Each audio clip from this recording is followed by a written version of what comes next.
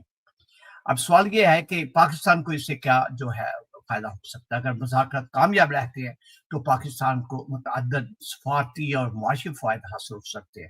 سفارتی فائدے کیا ہو سکتے ہیں؟ ان کو پاکستان نے خود کو ایک ذمہ دار ثالث کے طور پر پیش کیا ہے. اقتصادی کیا ہو سکتے ہیں کہ ایران کے ساتھ تجارت بڑھ سکتی ہے، سرحدی تجارت میں اضافہ ممکن ہے، توانائی کے منصوبوں میں نئی پیش رفت ہو سکتی ہے. اگر پاکستان واقعی مذاکرات کے عمل میں مؤثر کردار ادا کرنے میں کامیاب رہا ہے تو اس سے عالمی سطح پر اس کی سفارت کی اہمیت میں اضافہ ہو سکتا ہے. اس میں ہم سوئٹزرلینڈ کے کردار کو بھی یقینی طور پہ کئی دہائیوں سے سوئٹزرلینڈ جو ہے عالمی تنازعات میں غیر جانب ثالث کے طور پر جانا جاتا ہے. اس مرتبہ بھی انہوں نے اس مذاکرات کی میزبانی جو ہے اس میں نہیں کی، بلکہ آئندہ مرحلوں پر بھی تعاون جو ہے انہوں نے کہا ہے کہ ہم تعاون جو ہے وہ کرنے کے لیے تیار. آج میرے خیال میں ہمارا انٹرنیٹ پہ کچھ سلو پروسیس میں جا رہا ہے، تو بیر ود اس. تو اب یہ ہے کہ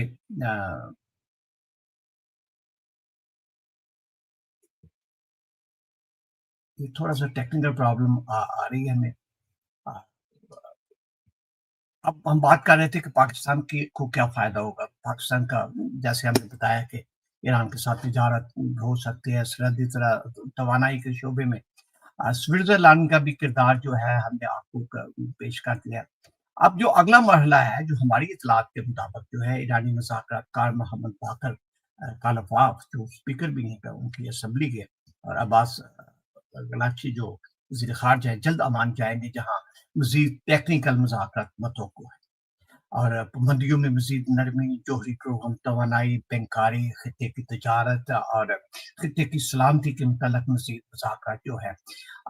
مذاکرات کے 5 دلچسپ جو پہلو ہیں، جو لہمات ہیں کہ برگن اسٹاک مذاکرات میں کئی ایسے مناظر بھی سامنے آئے جن میں عالمی توجہ جو حاصل کی ہے. سب سے بڑا تو جو ہے وہ جے ڈی وینس کا دلچسپ جملہ ہے جو انہوں نے کہا ہے کہ میری زندگی میں 2 بہت اہم لوگ ہیں، ایک بھارتی میری اہلیہ اور ایک پاکستانی فیلڈ مارشل عاصم منیر. یہ بیان سوشل میڈیا پر وسیع پیمانے پر سے بحث رہا. ایرانی وزیر خارجہ عباس غلاچی کا جو رویہ جو تھا بڑا محتاط تھا کیمروں کے سامنے. ایرانی وزیر خارجہ نے جو ہے وہ امریکی وفد سے ہاتھ ملانے سے گریز کیا، براہ راست پاکستانی وزیر اعظم سے صافہ کیا. میڈیا کی غیر معمولی دلچسپی اس میں دیکھنے میں آئی ہے کہ دنیا بھر کے صحافی برگن اسٹاک میں موجود رہے اور ہر لمحے کو براہ راست نشر جو کیا گیا. پاکستان قطر کا مشترکہ کردار، دونوں ممالک نے رابطوں اور اعتماد سازی میں اہم کردار جو ہے وہ کیا ہے. غیر رسمی ملاقاتوں میں راہداریوں، وقفوں اور مختلف ملاقاتوں نے بھی سفارتی ماحول کو دلچسپ بنا دیا. کیا یہ معاہدہ دیر پا ثابت ہوگا؟ یہ سب سے اہم سوال ہے۔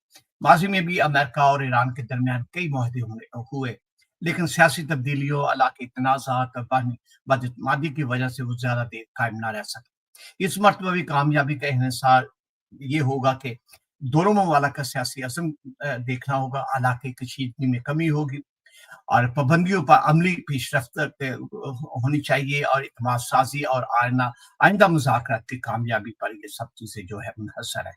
اور عالمی اس کے جو اثرات جو ہیں وہ اگر موجودہ سفارتی عمل کامیاب رہتا ہے تو اس کے ممکنہ اثرات یہ ہو سکتے ہیں کہ مشرق وسطیٰ میں کشیدگی میں کمی ہوگی، عالمی تیل کی قیمتوں میں استحکام ہوگا، عالمی تجارت میں بہتری ہوگی، سرمایہ کاری میں اضافہ ہوگا، ایران کی معیشت کی بحالی ہوگی، اور خطے میں سفارتی تعاون کا فروغ جو ہے وہ ہوگا۔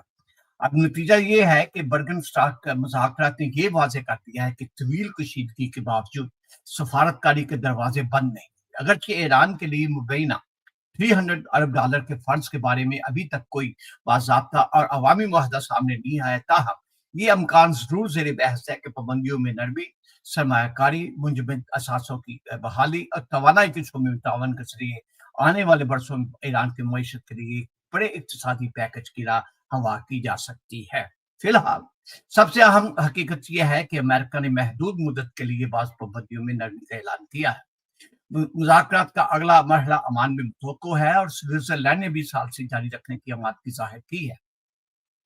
آنے والے ہفتوں یہ طے کریں گے کہ آیا یہ پیش رفت جو ہے ایک تاریخی سفارتی کامیابی میں تبدیل ہوتی ہے، ماضی کی طرح پیچیدہ علاقائی سیاست اسے دوبارہ تعطل کا شکار کر دیتی ہے۔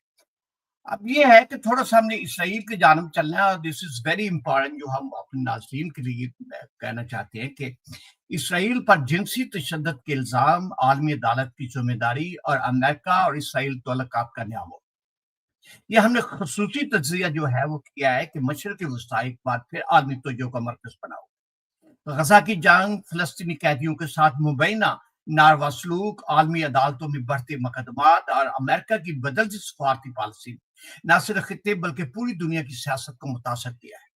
حالانکہ دو اہم موضوعات نے بین الاقوامی سطح پر شدید بحث چھیڑ دی ہے۔ پہلا فلسطینی قیدیوں کے خلاف مبینہ جنسی تشدد کے الزامات، اور دوسرا امریکی نائب صدر جے ڈی وینس کی اسرائیل کے لیے غیر معمولی وارننگ، جسے کئی مبصرین جو ہے واشنگٹن اور تل ابیب کے تعلقات میں ایک نئے دور کی علامت قرار دے رہے ہیں۔ فلسطینی قیدیوں کے خلاف مبینہ جو جنسی تشدد ہے، بین الاقوامی انسانی حقوق کی متعدد تنظیموں، اقوام متحدہ کے بعض ماہرین اور مختلف رپورٹس میں یہ الزام سامنے آیا ہے کہ فلسطینی قیدی خصوصاً غزہ سے گرفتار افراد کے ساتھ حراستی مراکز میں جنسی تشدد، توہین آمیز برتاؤ اور غیر انسانی سلوک کے پیش نظر آئے۔ اگرچہ اسرائیلی حکومت نے ان الزامات کی تردید کی ہے یا بعض معاملات میں انفرادی واقعات قرار دیا ہے، لیکن ناقدین کا کہنا ہے کہ مختلف ذرائع سے سامنے آنے والی شہادتیں ایک وسیع اور منظم طرز عمل کی طرف اشارہ کرتی ہیں۔ یہی وجہ ہے کہ عالمی سطح پر آزادانہ تحقیق کے مطالبات زور جو ہے پکڑ رہے ہیں۔ یہ ہے کہ آئی سی سی سے تحقیقات کا مطالبہ، پہلے ہی فلسطینی علاقوں میں ممکنہ جنگی جرائم کی آئی سی سی یعنی کہ بین الاقوامی فوجداری عدالت تحقیق کر رہی ہے، اور متعدد قانونی ماہرین اور انسانی حقوق کے کارکنوں کا مطالبہ ہے کہ اگر جنسی تشدد کے الزامات کے شواہد موجود ہیں تو انہیں بھی تحقیقات کا حصہ بنایا جائے۔ بین الاقوامی قانون کے مطابق اگر کسی تنازع میں جنسی تشدد کو منظم پالیسی کے طور پر استعمال کیا جائے تو اسے جنگی جرم یا انسانیت کے خلاف جرم قرار دیا جا سکتا ہے۔ تاہم کسی بھی ایسے نتیجے تک پہنچنے کے لیے عدالت کو قابل اعتماد شواہد، گواہان اور قانونی چیلنج کی ضرورت ہوتی ہے۔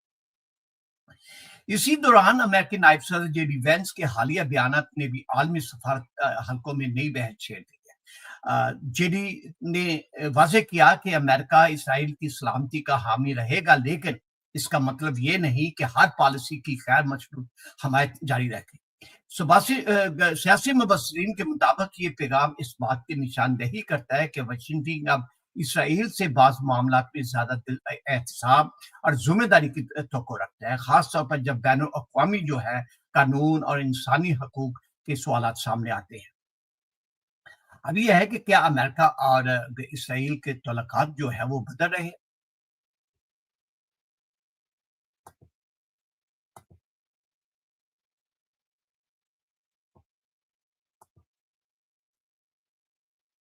امریکہ اور اسرائیل کے تعلقات کئی دہائیوں سے انتہائی مضبوط رہے ہیں۔ دفاعی انٹیلیجنس ٹیکنالوجی اور سفارتکاری میں دونوں ممالک قریبی اتحاد ہیں۔ تاہم حالیہ مہینوں میں بعض معاملات پر اختلافات سامنے آئے ہیں، جن میں شامل ہے غزہ میں فوجی کارروائی کی شدت، انسانی امداد کی فراہمی، شہری ہلاکتوں پر عالمی رد عمل، جنگ کے بعد غزہ کا مستقبل، ایران اور خطے سے متعلق سفارتی حکمت عملی۔ یہ ہمارا جو ہے نا وہ آج internet I don't know it's a different time پہ کر رہے ہیں، اس لیے اس کی ذرا تھوڑی سی خرابی آ رہی ہے۔ تو ہم بات کر رہے تھے کہ اس کا مطلب یہ نہیں کہ دونوں ممالک کے تعلقات ختم ہو رہے ہیں، بلکہ کئی ماہرین کے مطابق تعلقات ایک ایسے مرحلے میں داخل ہو رہے ہیں جہاں امریکہ بعض حساس معاملات پر زیادہ کھل کر اپنی رائے جو ہے وہ آ، دے رہا ہے۔ عالمی جو ہے وہ عدالتوں کی پر نظریں اس دنیا کی نظریں صرف جنگ کے میدان پر نہیں بلکہ عدالتوں پر۔ اگر بین الاقوامی ادارے ان الزامات کی مکمل تحقیقات کرتے ہیں تو ان کے نتائج نہ صرف اسرائیل بلکہ عالمی قانون، انسانی حقوق اور مستقبل کے تنازعات پر بھی گہرے اثرات جو ہے وہ مرتب کر سکتے ہیں۔ اسی طرح اگر امریکہ اور اسرائیل کے درمیان سفارتی لہجے میں تبدیلی برقرار رہتی ہے تو یہ مشرق وسطی کی آئندہ سیاسی سمت پر بھی اثر انداز ہو سکتی ہے۔ اور پاکستان کے لیے اس کے کیا معنی؟ پاکستان طویل عرصے سے فلسطینی عوام کے حق خود ارادیت اور دو ریاستی حل کی حمایت کرتا آیا ہے۔ اگر عالمی سفارتی ماحول میں بڑی تبدیلی آتی ہے تو پاکستان کو بھی اپنی خارجہ پالیسی، علاقائی سفارتکاری اور بین الاقوامی فورمز پر اپنا کردار مزید مؤثر انداز میں ادا کرنا ہوگا۔ فلسطینی قیدیوں کے مبینہ جنسی تشدد کے الزامات انتہائی سنگین جو ہیں وہ پائے جاتے ہیں۔ آنے والے جو ہے وہ اور ان کے بارے میں کسی حتمی نتیجے پہنچنے کے لیے آزاد، شفاف اور غیر جانبدارانہ جو ہے تحقیقات جو ہے ضروری ہیں۔ اس طرح امریکہ کے بدلتے سفارتی لہجے نے یہ اشارہ ضرور دیا ہے کہ واشنگٹن اور تل ابیب کے تعلقات میں کچھ معاملات پر اختلافات نمایاں ہو سکتے ہیں۔ اگرچہ دونوں ممالک کی بنیادی شرکت کاری بدستور مضبوط دکھائی دیتی ہے، آنے والے ہفتے یا مہینے یہ واضح کریں گے کہ آیا بین الاقوامی عدالتیں ان الزامات پر کیا پیش رفت کرتی ہیں اور امریکہ اور اسرائیل کے تعلقات کس طرف سمت میں بڑھتے ہیں۔ اب یہ ہے کہ امریکہ اور ایران مذاکرات جو ہے، اسرائیل، عالمی انصاف اور بدلتی عالمی سیاست۔ ناظرین کرام، آج کی گفتگو صرف امریکہ اور ایران کے درمیان ہونے والے مذاکرات تک محدود نہیں تھی، نہ ہی صرف سوئٹزرلینڈ کی برگن اسٹاک اجلاس یا عمان میں ہونے والے آئندہ مذاکرات تک۔ آج ہم نے اس بدلتی ہوئی دنیا کا جائزہ لیا جہاں بندوق کے ساتھ ساتھ سفارتکاری بھی طاقت کا ہتھیار بن چکی ہے، جہاں جنگ صرف میدان جنگ میں نہیں بلکہ عدالتوں، میڈیا، معیشت اور عالمی اداروں میں بھی لڑی جا رہی ہے۔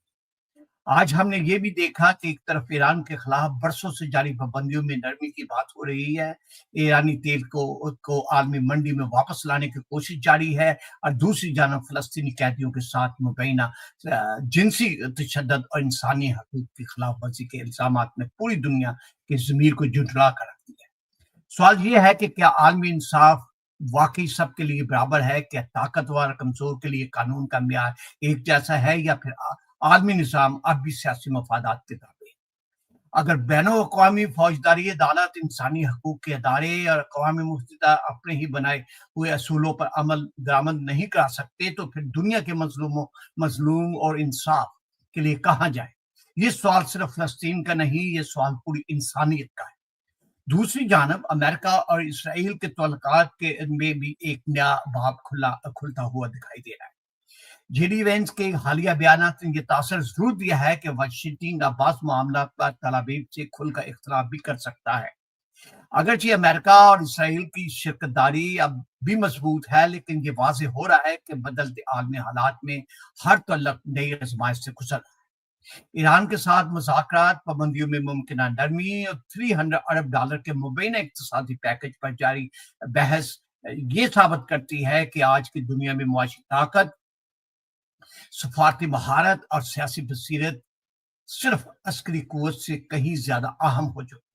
جنگی معیشتوں کو تباہ کرتی ہیں جبکہ مذاکرات مستقبل تعمیر کرتے ہیں، لیکن مذاکرات اس وقت کامیاب ہوتی ہے جب ان کی بنیاد انصاف، اعتماد اور باہمی احترام پر ہو۔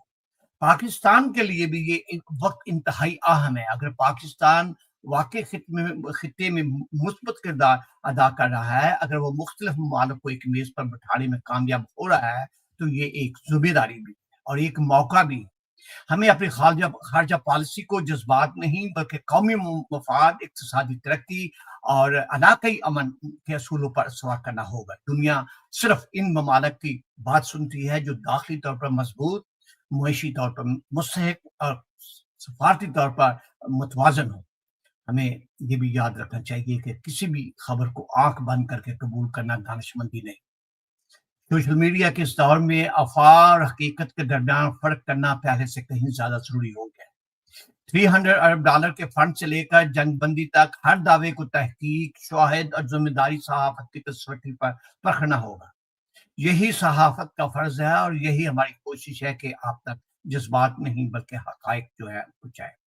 ناظرین، تاریخ گواہ ہے کہ طاقت ہمیشہ مستقل نہیں رہتی، لیکن انصاف کی آواز ہمیشہ زندہ رہتی۔ سلطنتیں بدل جاتی ہیں، حکومتیں بدل جاتی ہیں، اتحاد بدل جاتے ہیں، لیکن جو قومیں سچ، اصول اور انصاف کے ساتھ کھڑی رہتی ہیں وہی تاریخ میں عزت پاتی۔ ہم دعا کرتے ہیں کہ مشرق وسطیٰ میں خون ریزی کا سلسلہ رکے، بے گناہ شاہی محفوظ رہیں، یرغمالی اور قیدی قانون اور انسانی وقار کے مطابق سلوک پائیں اور تمام فریق ایک ایسے راستے کا انتخاب کریں جو مزید تباہی کے بجائے پائیدار امن کی طرف لے جائے۔ آخر میں اپنے معزز تمام مہمانوں کا دل کی گہرائیوں سے شکریہ ادا کرتا ہوں جنہوں نے اپنے علم، تجربے اور تجزیے سے آج کی گفتگو کو مزید بامقصد بنایا اور ہمارے پروگرام کو دیکھا۔ اور سب سے بڑھ کر میں آپ ناظرین کا شکر گزار ہوں کہ ہر روز لائیو وتھ خاور یوسف پر اعتماد کرتے ہیں، سوال کرتے ہیں، اختلاف بھی کرتے ہیں، لیکن سچ جاننے کی کوشش کبھی نہیں چھوڑتے۔ یاد رکھیے، خبر سننا کافی نہیں، خبر کو سمجھنا ضروری ہے۔